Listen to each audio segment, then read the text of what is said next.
that the Prophet, peace and blessings be upon him, was permitted to marry 11 wives, while you poor souls are only allowed 4 wives. The Prophet was only allowed those, but if he divorced one or one died, he couldn't marry another. No, it's too late.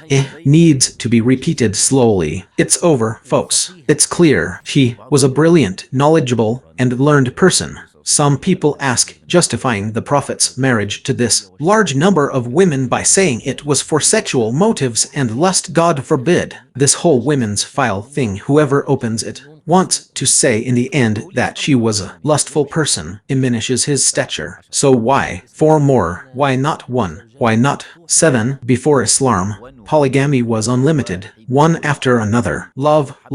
Don't let your heart be a sponge for doubts, but let your heart be like a dog's. Why was the Hijri moment the beginning of history, as if it were the most important moment in the history of Muslims? Peace be upon you, my brothers, wherever you are. This is the 12th episode of this series, 100 Questions in History Answers. Pressing and pivotal questions, some of which constitute what are called historical doubts. We try to address them all in this series, one by one, step by step, paving the way for you to reach a safe and sound conclusion. We are still on the topic of the Prophet's biography, and we have reached question number 25. Welcome, Professor Muhammad Al-Harmi. May God bless you, our regular guest in this series. Question 25. Professor Muhammad is one of the questions that we will, God willing, enjoy as you answer it. Also, what does it tell you? It tells you, dear readers, that there is a contradiction regarding the Prophet's marriages, peace and blessings be upon him. Allow us now, Professor Muhammad, to open the file on the Prophet's marriages, peace and blessings be upon him. I ask you, don't you see a contradiction in that the Prophet, peace and blessings be upon him, was permitted to marry 11 wives and, you poor things, you're not allowed to marry more than 4 women? Don't you see the contradiction and injustice in that? Yes, sir, the criticisms and accusations didn't stop there. They went even to our mother Aisha. Don't you see that your Prophet married a young girl? I mean 9.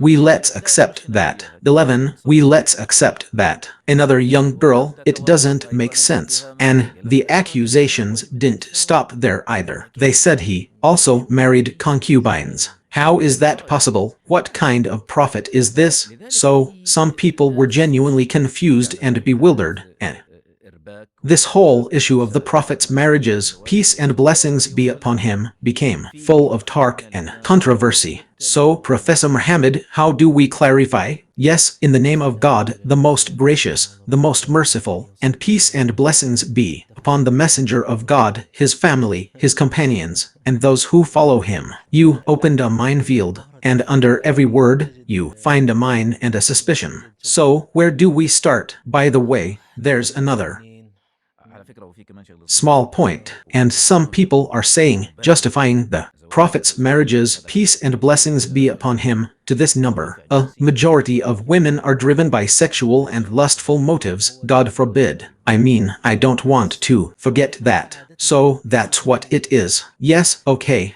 good. As is our custom in addressing this question, we try to approach it as we said it in the episode on how to deal with doubts. A Muslim must have a degree of self-confidence so that he examines the doubt and reflects upon it. This is Ibn Taymiyyah's advice to Ibn al-Qayyim. Do not make your heart a sponge for doubts, but rather make your heart like a dog's lapdog. Let doubt pass through it and see it without being affected. So, the matter requires a degree, just a degree of self-confidence. So, where do we begin? We'll say that Generally speaking, the person who opens this file on women's relationships ultimately wants to say that this person whose relationships with women we are examining is a lustful person. And since she is a lustful person, this diminishes her worth, diminishes her religion and morals. And since your prophet, peace and blessings be upon him, married 9 women, this is evidence of his lust, and therefore it is a deficiency in him. Okay, this statement, if we try to analyze it, we will say the following. First, polygamy. Polygamy is a known matter in all civilizations and in the ancient world up to the time of the Prophet, peace and blessings be upon him, and even up to our contemporary time. Polygamy is no longer a problem except in the contemporary Western approach. This brings us back to the idea of how the dominant culture raises its doubts, so that what was acceptable for a long time becomes acceptable now and needs to be defended and becomes a doubt. You know, for example, one of the interesting things is if Indian culture were dominant now, if we were India, you would find Islam accused of infidelity because it did not impose on the woman that she should burn herself after her husband. Now imagine that India is the dominant culture. Yes, in India they burn the wife. Yes, in some Indian sects, the wife burns herself after her husband. This is a type of loyalty. Of course, in recent decades, India has learned that this is no longer continuous. It used to be that, as a sign of loyalty to her husband, a woman would burn herself alive after his death. Thank God for the blessing of Islam. But if she didn't do that, she would be looked down upon. What does looked down upon even mean? These days, they tell you that a woman should be patient after her husband dies or divorces her, that she shouldn't remarry. This is injustice to women. It's injustice. Nowadays, Western culture and the way TV series and movies portray it have led women to believe that loyalty to their husbands means not remarrying and focusing on raising their children. If a woman wants to do that, fine, let her. But what I want to say is that it's ultimately unjust to impose this on women, to make it the standard of loyalty, or for a woman to feel like she's doing something wrong if she remarries. This is injustice. But unfortunately, this is what's happening in our contemporary culture. What I want to say now is, look how cultural change makes you. What was acceptable is now unacceptable, and what was unacceptable is now acceptable. For example, things like homosexuality, which wasn't acceptable everywhere in the world, are now considered human rights, and those who don't like this are labeled as having a phobia or a racist problem, and so on. So, when dealing with any historical event, we must understand whether it was considered shameful at that time. We can't judge any historical figure by contemporary standards, even if it wasn't the Prophet Muhammad, peace be upon him. If I heard that Heraclius, or any king, whether Christian or pagan, had many concubines, I couldn't say it was a flaw because it wasn't considered a flaw in his time. First, we must recognize that polygamy was known in all civilizations and ancient legal systems. You'll find it in India, China, Persia, Rome, Greece, and America, the Latin civilization, the ancient Egyptians, the pre-Islamic Arabs. So when someone has multiple wives, in a time when polygamy was common, it's not considered a flaw. We must first establish this, especially since even the Torah and the Gospel, meaning even the prophets mentioned in the laws that Christians claim to believe in, were polygamous. For example, we know that Abraham had his wife Sarah and his concubine Hagar at the same time. Abraham fathered Isaac and Esau. Esau married 5 wives. Jacob married 4. Then we go to David and Solomon. We're talking about large numbers. David is said to have married 9 and some say 90. Solomon is said to have had 1,000 wives and concubines. So, I want to say that this was not considered objectionable in that time, and the most important evidence that it wasn't objectionable is that no one among the pre-Islamic Arabs, meaning no one from the disbelievers of Quraysh or any of the hypocrites did it, the city, and no one from the Jews in the city, nor anyone from that time, one woman. So, number 1, yes, okay. Number 2, our Prophet Muhammad, peace be upon him, Muslims believed that he was a human being. This human being eats, drinks, sleeps, and loves women. And what I want to say is, regarding health, I mean regarding the health of manhood, or what I mean is regarding the signs of a sound man. It is true that he marries women and marries 1, 2, 3, or 4. A man is not condemned for marrying many women except in 2 cases: either this marriage and this lust distract him from noble matters. For example, if you say, so-and-so king or so-and-so prince was a frivolous man of pleasure, women and wine, and consequently the kingdom began to decline in his era, then this is a flaw. But if he is managing the affairs of the kingdom and expresses a strong and vigilant policy, then having many women with him is not considered a flaw. The flaw is in the fact that frivolity, pleasure, and enjoyment distract him from noble matters. Well,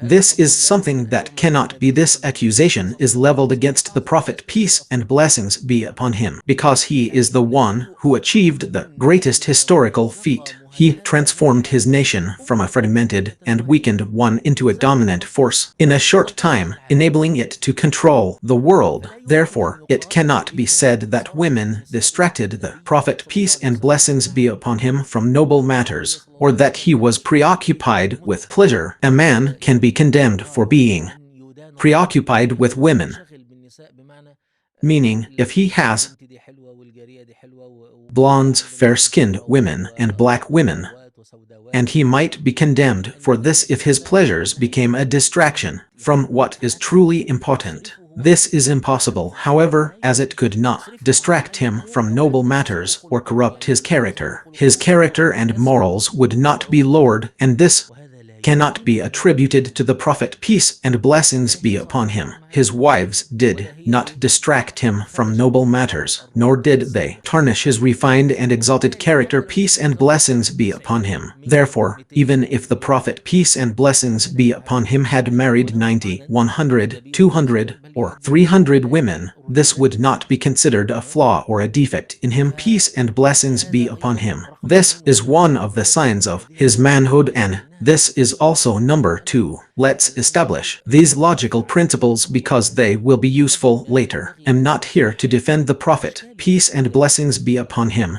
as much as we need to correct our flawed thinking. However, after all that I've presented, you'll find that in every marriage the Prophet, peace and blessings be upon him, there is a lesson, a moral, and evidence that refutes the accusation of lust. I mean,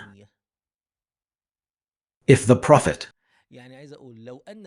had married 9 or 12 women, if he had married them all out of lust, this wouldn't have been a flaw in him, peace and blessings be upon him, in a time that accepted polygamy and saw no harm in it, as long as it didn't distract him from important matters or compromise his character. If he had married all of them out of lust, then God Almighty willed that the life of our Prophet be clearer than any advice. So, if we reflect on these details, we will find that every marriage of the Prophet, peace and blessings be upon him, refutes the accusation of lust, pleasure, and frivolity, even though he was a man. And one of the signs of his manhood is that he loved women. For example, the first woman the Prophet, peace and blessings be upon him, married was Khadijah. The first thing that can be said before Khadijah is that all the women the Prophet, peace and blessings be upon him, married were widows except for one, Aisha bint Abi Bakr. Now, is it possible for someone to be lustful and a womanizer? If we look at all his marriages, we find that all his wives were widows. For example, the natural thing is that someone who seeks pleasure and lust would go and marry a widow, not a virgin. He would marry young, virgin girls. That's how he arranges his affairs. All of the Prophet's wives, peace and blessings be upon him, were married once or twice before him.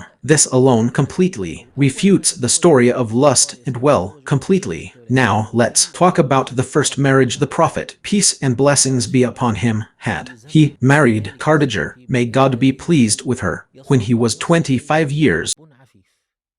Chaste young man to reach that age. Let's not even mention an environment like that. Let's say right now, in European cities or even in most Arab capitals, is it possible for a young man to grow up in an environment that doesn't condemn adultery,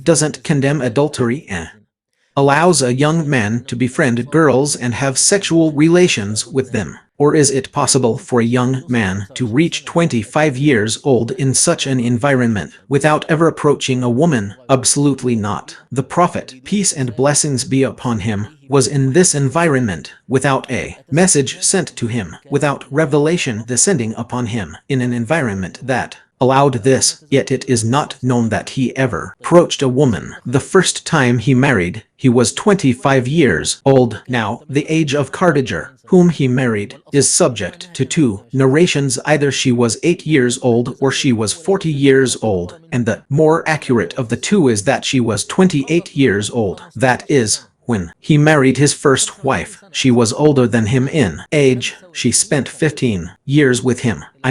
She spent 25 years with him. 25 to 15. He married her when he was 5 years old, and the Prophet was in Arba'in. So what is that? 15 years. 15 years, and she lived with him for 10 years after that. Then 25 years. She lived with him for 25 years. She bore him 6 children, and he did not marry anyone else. He did not marry anyone else. May God bless him and grant him peace until she passed away. This is the time when desire is intense, when a person's desire for women is high. Yes, the Prophet, may God bless him and grant him peace, spent his life with only one wife. No, she knows it has to be repeated slowly. It's over, everyone, it's clear. Yes, meaning he did not marry after her. The Prophet, may God bless him and grant him peace, did not marry after her until after he had passed away. So, the Prophet's entire life, may God bless him and grant him peace, was with only one wife,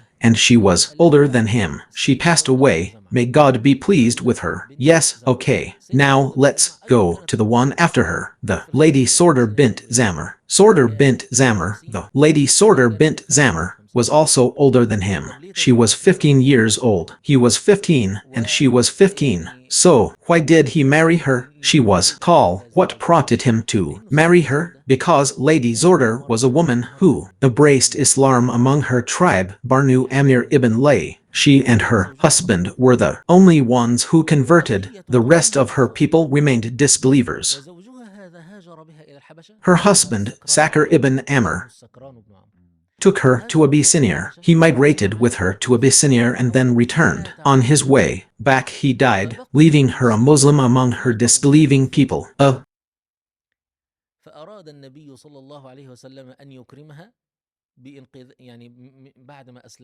Prophet, peace and blessings be upon him, wanted to honor her by marrying her. She was older than him and not particularly beautiful. This is a statement that could be interpreted as lustful. The next marriage was to Lady Aisha, may God be pleased with her. Here, there's a nice touch. The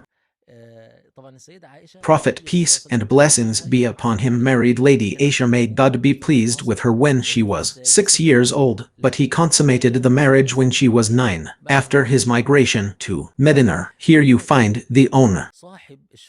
The suspicion is that he doesn't like this or that. If he talks about Khadijah's marriage, he says he married a wealthy woman, implying that the Prophet, peace and blessings be upon him, was greedy for her money. So, when he married a young girl, he says, he marries children, without considering that there was Sorter bint Zamr in between. He doesn't mention her because she wouldn't be suitable. She's neither useful nor useful. He wouldn't know how to use her. Yes, even though Aisha, may God be pleased with her, was engaged before the Prophet, peace and blessings be upon him. Look at her at 6, and return to the saying, what you don't see the people of society condemning, you shouldn't hold a person accountable for in another culture and another time. For example, Aisha was engaged to Jubair ibn Mut'ab ibn Adi, then Karla bint Hakim came and children from Khadijah. He said, whom? She said, if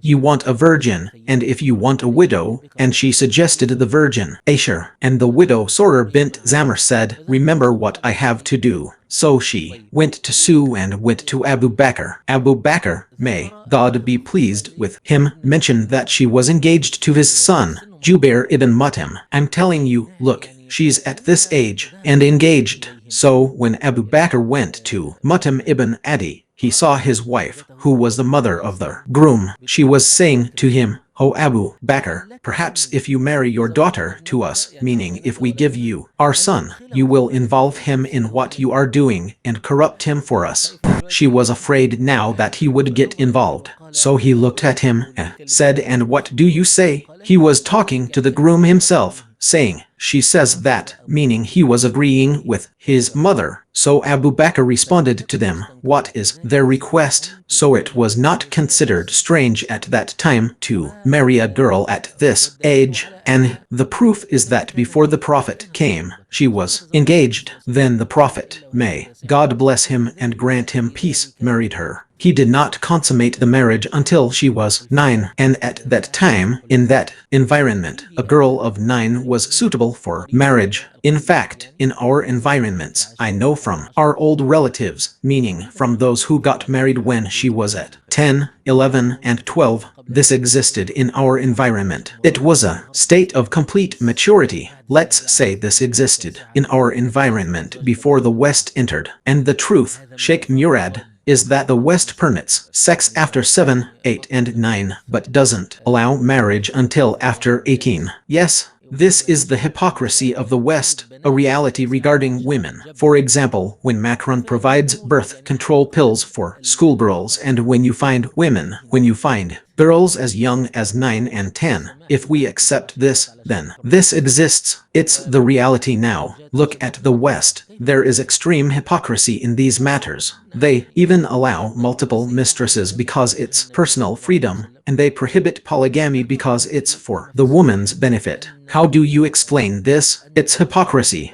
So, when the Prophet, peace and blessings be upon him, married Aisha, he mentioned, as narrated in the 2 Sahihs, that he saw her in a dream 3 times. In a narration by Bukhari, it is twice that the angel brought her to him wrapped in silk and said, this is your wife. A narration in Tirmidhi states, this is your wife in this world and the hereafter. The Prophet, peace and blessings be upon him, said upon waking, if this is from God's command, then it is my right. He married her by indication, guidance, or revelation from God Almighty. This marriage also served to dismantle some of the prevailing beliefs of that time. We will find in the life of the Prophet, peace and blessings be upon him, in his marriage's legislation. The Prophet married with the intention of establishing a legal precedent. Among the matters established by the Prophet's marriage to Aisha was the following: Abu Bakr believed, or it was the custom of the people, that a man should not marry the daughter of his close friend. Therefore, when Karla bint Hakim first suggested to the Prophet, peace and blessings be upon him, that he marry his daughter Aisha, he said, she is only the daughter of my brother, meaning it was not permissible. When Karla returned to the Prophet, peace and blessings be upon him, he told her, tell him,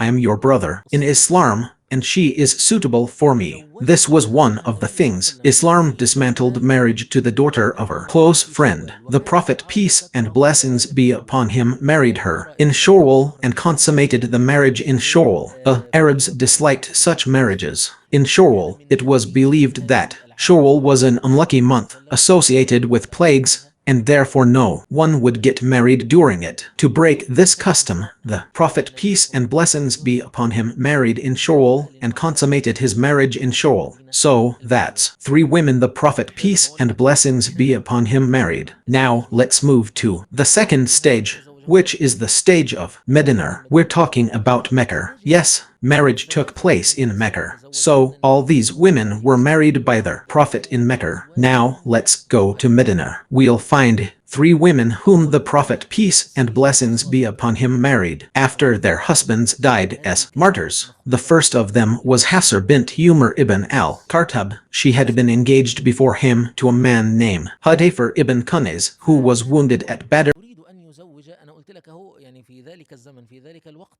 Normal for a woman to remarry after her husband's death. There was no such thing as the pre-Islamic notion of a woman remaining faithful to her husband. So the Prophet, peace and blessings be upon him, proposed her to Abu Bakr, who remained silent. Abu Bakr offered her to Uthman, but Uthman remained silent. Then Umar mentioned this to the Prophet, peace and blessings be upon him, who said to her, perhaps Allah will marry her to someone better than Abu Bakr and Uthman. So he married her while she was a widow, as an honor to his second minister and companion, who was our master Umar ibn al-Khattab, after the death of her husband at Badr. Yes, his first minister was Abu Bakr. After that, Salamah. The Prophet also married Salamah after the death of her husband Abu Salamah. Abu Salamah was their Prophet's foster brother. The famous story of the Harir is that when Abu Salamah and his family had a dispute,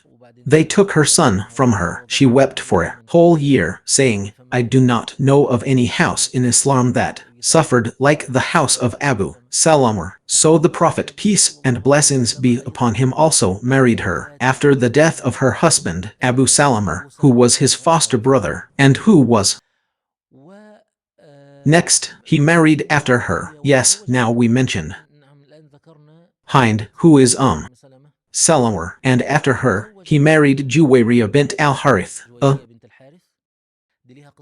Prophet, peace and blessings be upon him, has a story about her. And he entered into a battle with the Banu al-Mustalik, a group of Arab tribes who incited against the Prophet, peace and blessings be upon him, and mobilized to fight him. The Prophet, peace and blessings be upon him, fought them and defeated them, meaning he surprised them after they had gathered against him. He defeated them, so they fled and left the women behind. He distributed the captives among the fighters. Juwayriya bint al-Harith came and fell into the hands of one of the Ansar. Of course, this was difficult for her, that she was now with an ordinary man, after being the daughter of the leader of the people. So she agreed with him on a contract of manumission. In those days, a contract of manumission meant that her slave would go to his master and say, free me in exchange for paying you a certain amount of money. If he agreed, the contract of manumission would be completed between them. So she said to our Ansari friend, I forget his name, perhaps it was Qays ibn Thabit or Qays ibn Shamars. Yes, she agreed to a contract of manumission with him for a certain amount, but she was a captive and didn't have the money. So what did she do? She went to the Prophet, peace and blessings be upon him, and said to him, I am the son of al-Harith ibn Abi Durar, the leader of the tribe. Her people had written a contract with so-and-so for such and such, and now she came asking the Prophet for this sum. The Prophet, peace and blessings be upon him, said to her, you have something better than that. I will marry you, free you, and marry you. She agreed to this. When the Prophet, peace and blessings be upon him, freed her and married her, the people said, they are the in-laws of the Messenger of God, peace and blessings be upon him. So he freed all the captives and concubines they had, as God willed. Aisha said, I did not know of a woman more honored by her people than Juwayriya bint al-Harith. This was a form of honoring these people and her father, al-Harith ibn Abi Durar. Indeed, These people entered Islam through this prophetic policy. She had been married before the Prophet, peace and blessings be upon him. Okay, Professor Muhammad, if we didn't mention them in order, it's not our problem, but of course, the reason is important to us. Yes, the reason is important to us, because, of course, their order is Khadija bint Khuwailid, then Sorder, then Aisha, then Hafsar, then Zainab bint Khuzaymah. Yes, Zainab bint Khuzaymah. And this one too, the Prophet married her after her husband's death at Badr. That is, Zainab bint Khuzaymah. The Prophet married her after his death at Badr because her husband was Abdullah ibn Jarsh, or her husband was Al-Harith ibn Abd al-Muttalib, or Al-Tufail ibn Al-Harith ibn Abd al-Muttalib. She was from the Prophet's family. May God bless him and grant him. كان يتكلم عن يعني زيجات النبي بالترتيب. كان يقول خليلي سبع عقلي حلى زين هالة. Peace, and she was one of his followers. She was widowed after her martyred husband. There is a verse of poetry, I don't know if I remember it or not, that speaks of the Prophet's marriages in order. It says, "My beloved, my heart is captivated by her beauty, her eyelids are adorned with a symbolic." Correct, divided into something like that. These verses contain all the marriages listed in order. The first letter of each word, my beloved, Khadija, Sabar, Sadr, B, Zamar, my beloved, my heart is captivated by her beauty, Aisha, Harlar, Hafsar, Zainab bint Khuzaymah, Harlar, Hind, bint Abi Umayyah, who is Salamar, Harlar, her eyelids are adorned with beauty, her eyelids are adorned with beauty, my beloved, my heart is captivated by her beauty, Harlar, or Harlar, Zain, Harlar, Zar, Jafna, Ramzan, Sahim, Mardabar, Nam, Ramzan, Sahim, Mardabar, Arner, Ider, Kwalna, Al-Har, Harlar, Haya bint Abi Umayyah, Zar, Zainab bint Jarsh, Nam, War Jafnar, Juwayriya bint al-Harith, Juwayriya war Ramzan, Hadhay Ramlar bint Abi Sufyan, Habibar Asai, Safir bint Hayr bint Aktab, Mardabar, Hadhayhim Maymunar bint al. Yes, inheritance is also good. The reason in the intention is that Sheikh Murad, each of these women had a reason related to politics or legislation. For example, regarding legislation, we can say that Zainab bint Jarsh was the Prophet's cousin, may God bless him and grant him peace, and the Prophet married her to his freed slave, Zayd ibn Haritha. The Prophet had taken him as a freed slave and then adopted him, so he became known as Zayd ibn Muhammad. He married him to his cousin, but they didn't work out because Lady Zainab was of noble lineage, of course, and Zayd was a freed slave, originally from the Kalb tribe. Therefore, Zayd, may God be pleased with him, divorced her. God wanted to abolish adoption, and one of the things that abolishes adoption is a man marrying his adopted son or the divorced wife of his adopted son. That's why her marriage was mentioned in a Quranic verse. So when Zayd had no longer any need for her, we marry her to you so that there would be no blame upon the believers concerning the marriages of their adopted sons when they no longer need them.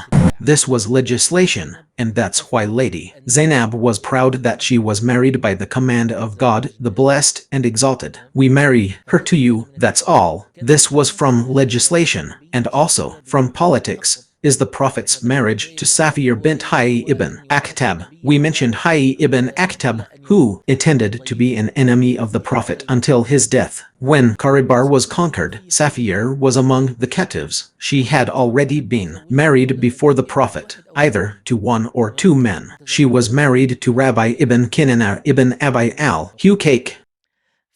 When she was taken captive, people said, "This is the daughter of the chief of her people, and she is only suitable for the Prophet, peace and blessings be upon him."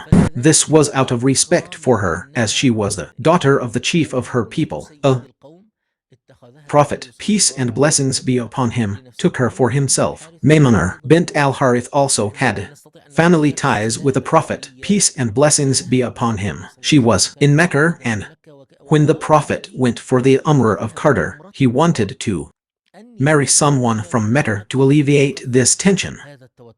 Before that, there was also Ramler, who was the mother of Habibur ibn Abi Sufyan. She married a man named Ubaydullah ibn Jarsh, according to the well-known narration, and she emigrated with him to Abyssinia, but he was tempted there. She converted to Christianity and apostatized from Islam, leaving her alone in exile. Indeed, it was out of the Prophet's peace and blessings be upon him kindness and care for her that he married her, the daughter of his great enemy Abu Sufyan. This was also one of the ways the Prophet peace and blessings be upon him tried to be gentle and appease the resentment of the Quraysh and his enemies. So, if we consider the point here is that if the Prophet's peace and blessings be upon him marriages had no other reason than his love for women, it would be acceptable and natural, as long as this love for women did not distract him from noble matters or affect his character peace and blessings be upon him. However, if we consider this, we find that none of the Prophet's peace and blessings women's demands. Of course, it's possible the question mentioned the age difference, the 4-year-old and the 9-year-old, so we return to the point that if this were a valid argument, the first to challenge it would have been the polytheists who lived during the Prophet's peace and blessings be upon him time. This objection was not raised at that time. The issue of polygamy was not raised then. Therefore, it should be. The questioner should know if she is from this era, or does that mean from the culture and temperament of this era? Okay, so the Prophet, peace and blessings be upon him, was permitted to marry 11 wives. Of course, we haven't mentioned Maria, the Copt. Maria was a concubine, meaning she wasn't a wife. She wasn't one of the mothers of the believers, meaning she wasn't one of the Prophet's wives. She was a concubine, meaning she was a slave. Why? Because after the Prophet, peace and blessings be upon him, after his campaign and the Treaty of Hudaybiyah, he began corresponding with kings. He sent the famous letter which reads from Muhammad, the messenger of God, to so and so embrace Islam and you will be safe. Embrace Islam and God will give you a double reward. But if you turn away, then upon you will be the sin of the people you are with. When the Prophet sent this letter to the ruler of Egypt, whose name was Muqarqis, the ruler of Egypt knew that this was the Prophet and responded politely. He did and embrace Islam, but he didn't reject it either. He responded politely, and as part of his polite response, he sent gifts with him. Among these gifts, he sent 2 slave girls. So the Prophet took, meaning he sent 2 slave girls. A Prophet gave one of them as a gift to some of his companions and took the other for himself, which was Maria al-Qibtiyya, and she is the one who gave birth to, meaning Ibrahim, the son of the Prophet, peace and blessings be upon him. That is why the people of Egypt are proud that, meaning the last son of the Prophet, and that his concubine was Egyptian. This is what is referred to in the hadith, for they have a covenant and a marital tie. Yes, you were saying, why for? Yes, look, sir, because there is another question, meaning, do you have meaning? Are you aware of the answer to it, that is, why for meaning? Also for the man, meaning, this man, meaning, you know this man, this creature, meaning, let me call him, he is insatiable, meaning, if you open the way for him, he will continue, meaning. So, why for meaning? Why not 17? Yes, of course. Like this meaning, I mean, why for? It is a matter whose wisdom I do not know, but we say, we hear and obey, meaning, God blessed be he. And of course, sociologists have analyzed it, meaning, yes, perhaps they have meaning. What do I mean? A rational view, meaning, we can deduce it, but the point is that it was before that, before Islam. Polygamy was once unlimited, but regarding the 4 wives, let me differentiate between 2 things. First, a Muslim man is only obligated to do what he is capable of. If you fear that you will not be able to treat them justly, then marry only one. He is only obligated to do what he is capable of. Yes, in fact, the first marriage can be forbidden if a man is not capable of it. If a man does not have the psychological, physical, and financial capacity, then the first marriage is forbidden for him. Therefore, if he marries and then wants to marry again, if he is not capable of fulfilling his obligations and being just, then the second marriage is forbidden for him. Okay, but if he has the capacity and ability, the maximum allowed is 4 wives. So, if he wants more than that, he must divorce and then marry, provided he fulfills all the woman's rights. Of course, this isn't a game because the social structure of Islamic society means that a woman, a divorced woman in Islamic society, is not an outcast. A widow is not an outcast either. A woman is often ostracized, yet society naturally seeks to marry her off.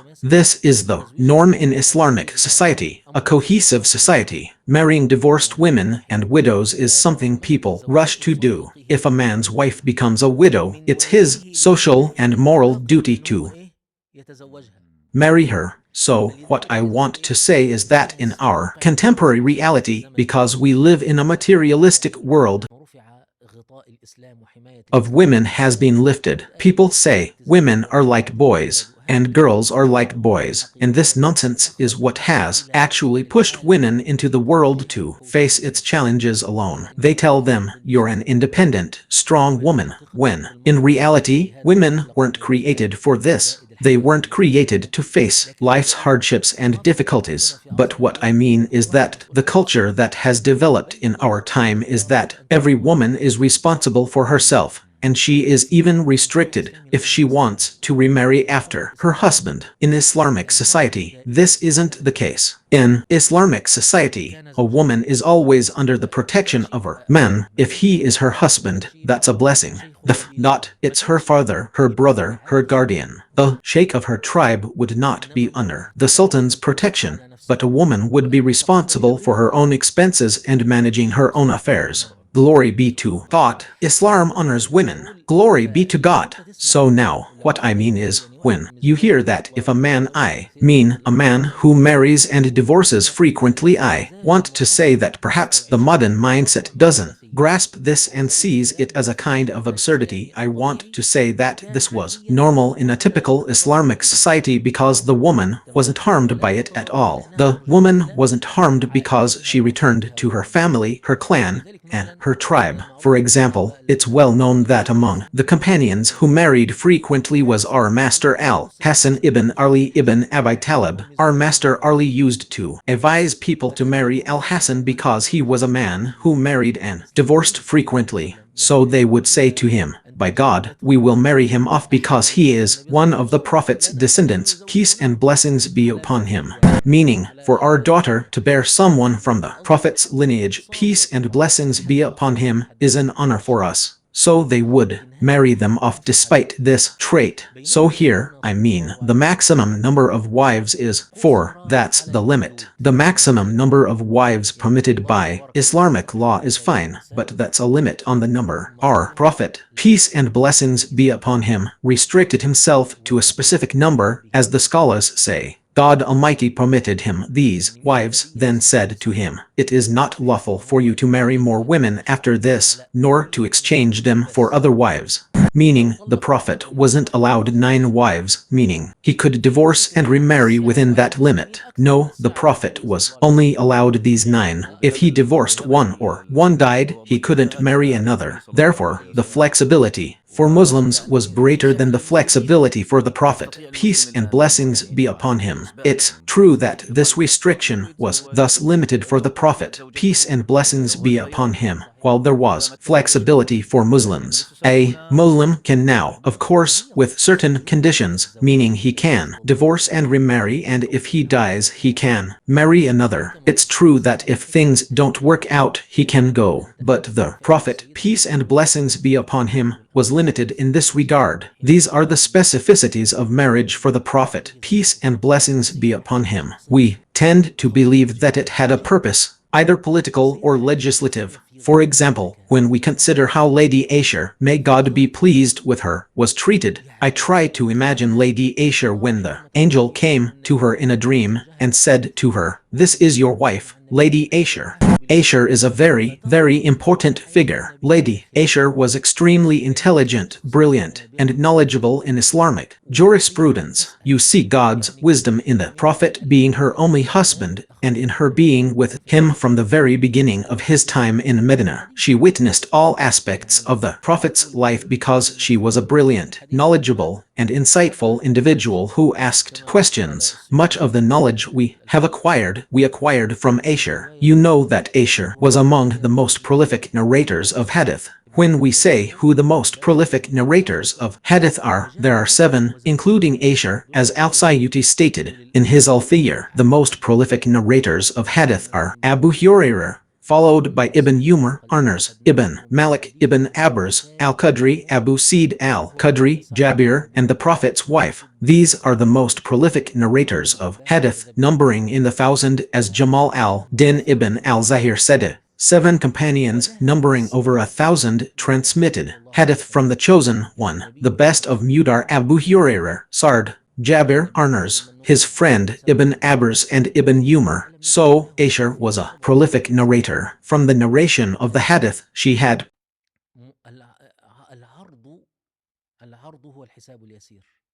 easy.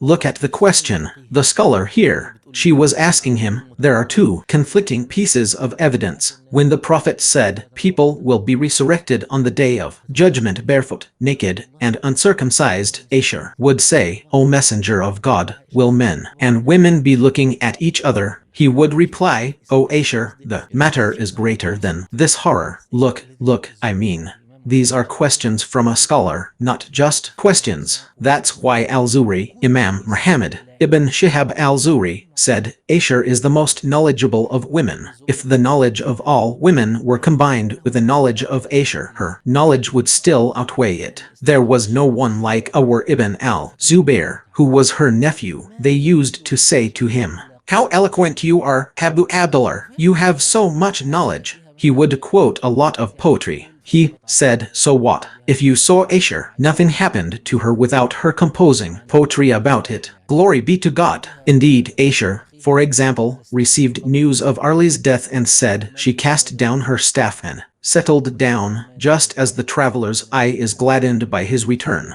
This is one of the meanings of comfort. For example, when news of her brother's death reached her, she quoted the words of Malik ibn Nuwaira's brothers, we were like the companions of Jadimar for a long time, until it was said that we would never part. But when we separated, it was as if Malik and I, due to our long association, never spent a single night together, and so on. Ibn al-Zubair once said, I said, O mother, I said, O Aisha, O mother of the believers, I am not amazed by your knowledge of genealogy, the daughter of Abu Bakr, and I am not amazed by your knowledge of jurisprudence, the wife of the Messenger of God, but you also have knowledge of medicine. So she said to him, the Messenger of God, peace and blessings be upon him, used to fall ill, and the Bedouin would come to him and he would prescribe medicine for him. So, look, the delegation that came to the Prophet prescribed medicine for him, and she memorized the medicines that a Bedouin prescribed for the Prophet, peace and blessings be upon him, and thus she acquired knowledge of medicine. May God be pleased with her, our mother Aisha. So, I want to tell you here the wisdom behind the Prophet's marriage to Aisha. May God bless him and grant him peace. When she was young, and her being his only wife, is that her knowledge remained pure and untainted. Every wife of the Prophet, may God bless him and grant him peace, possessed this wisdom, which prevents any fair-minded person from speaking on this subject. Let me mention a very beautiful book written by an Egyptian Christian man named Dr. Nazmi Luker. Because of his extensive writings about the Prophet of Islam, the Egyptian church expelled him and refused to allow prayers for him. I truly hope that he converted to Islam. He wrote passionate and heartfelt pieces about the Prophet. May God bless him and grant him peace, including beautiful works like Muhammad in his private life and Muhammad the Message and the Messenger. Perhaps he died a believer. I hope that the statement that he died a Muslim is true. He has a book called Muhammad in his private life, in which he discusses the story of each of the Prophet's marriages. May God bless him and grant him peace. Anyone who wants to hear the opinion of a fair-minded non-Muslim about the Prophet, may God bless him and grant him peace, should refer to this book, his private life. I still remember that I probably read the book before, maybe 16 years ago, for example. I still remember his first statement, where he says that defending an honorable man is the duty of every honorable person in the world, everywhere. The honor of an honorable man must remain respected and protected. It's a مطالب النخوة إن الإنسان المحترم يدفع عنه. وكتب هذا الكتاب الصغير أنا أظنه لا يتجاوز 100 صفحة. Wonderful book defending the Prophet, peace and blessings be upon him, regarding the issue of his wives. You've piqued our interest in reading it, Professor Muhammad. Okay, look, we're now on question number 25, and we have a few minutes left. We'll summarize the question. If the Prophet, peace and blessings be upon him, is mentioned in your kind answer, then the attribute of being driven by lust or sexual desires, the accusations related to his marriage to a young girl, our mother Aisha, may God be pleased with her, are negated. Yes, okay. Now, question number 26. We'll try to answer it in a few minutes so we can finish the episode, God willing. Okay, question 26. Professor Muhammad says, why did our Master Omar and the noble companions choose the Hijri calendar specifically for the Islamic calendar? Why, for example, not the birth of the Prophet, peace and blessings be upon him, or the date of his mission? Why was the Hijri moment the beginning of history? May God bless you. Look, sir, this is evidence that our Master Umar, may God be pleased with him, the companions agreed with him. It is also evidence that they understood this meaning. The moment of the Hijr is the most important moment in the history of Muslims. Look at the Muslims' strong attachment to their Prophet, peace and blessings be upon him, yet when they chose to date events, they chose the date of the birth of the Islamic State, because, look, a people who do not have a state, in reality, do not exist. That is, we cannot consider the Muslims before the Hijr to have a real existence in the reality of people. Now, let me tell you something. Any country we see in our contemporary world, every country has a number of tribes. People see the existence of the country, but not the existence of the tribe, the existence of the state. When they talk about the state, with the head of state, with the ministers of state, with the officials of state. When this tribe gives rise to a state, history changes. From there, the history of such and such state begins. A state is the most important moment in history. For Muslims, this is the beginning of the emergence of the Islamic presence in the reality of life, the beginning of the moment of Islamic civilization, the beginning of Muslim history. Despite the Muslims' intense attachment to their Prophet, they knew that they were now chronicling the history of Muslims, chronicling the history of the Islamic nation. The moment of the Islamic State is the most important moment for more than one reason, but the two most important are: the first reason, which I mentioned, is that the true existence of the nation begins with the existence of its state, and the second reason is that Islam, in its essence, cannot exist without a state. The nature of Islam is that it is a law. Look in previous episodes when we talked about the Prophet who brings a law. who rebukes the world, who brings people out of darkness into light, and whose lore Algeria awaits. Islam is a law meaning that it has rulings in society, in economics, in politics, in education, in media. Even Islamic worship cannot be performed without a state. Even worship cannot be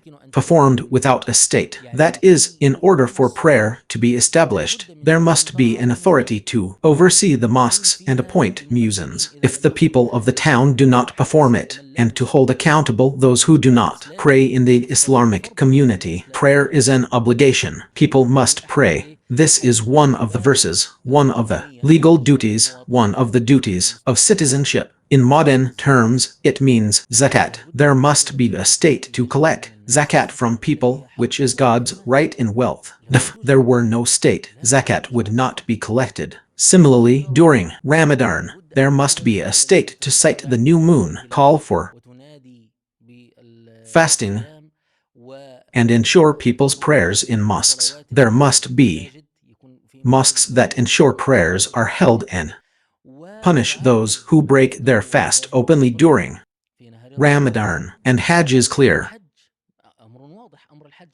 There must be a state to pave the way for people to perform Hajj, to care for their pilgrims, their accommodation, and their expenses, and to protect the two holy mosques. Islam,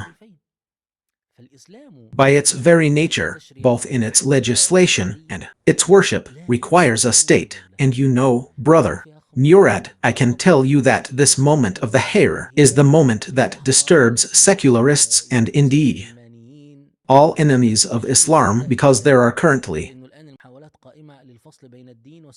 no religion in politics and no politics in religion. This moment of the Hira, this is a truly momentous event that proves that religion is incomplete without a state, and that religion necessitates politics. The Prophet, peace and blessings be upon him, was not merely a preacher who called people to Islam and then sat in his home or gave lessons and returned home. Rather, he was a leader, a political figure, a legislator, an implementer of rulings, a fighter for this religion, a head of state, and a man of international relations. Had it not been for the moment of the Hira migration, this practical, legislative, and applied aspect of Islam, the aspect of the state and politics, would not have emerged. Therefore, they chose the moment of the Hira because it is the most important moment in the history of Muslims. Yes, the story itself. How did Umar choose this date?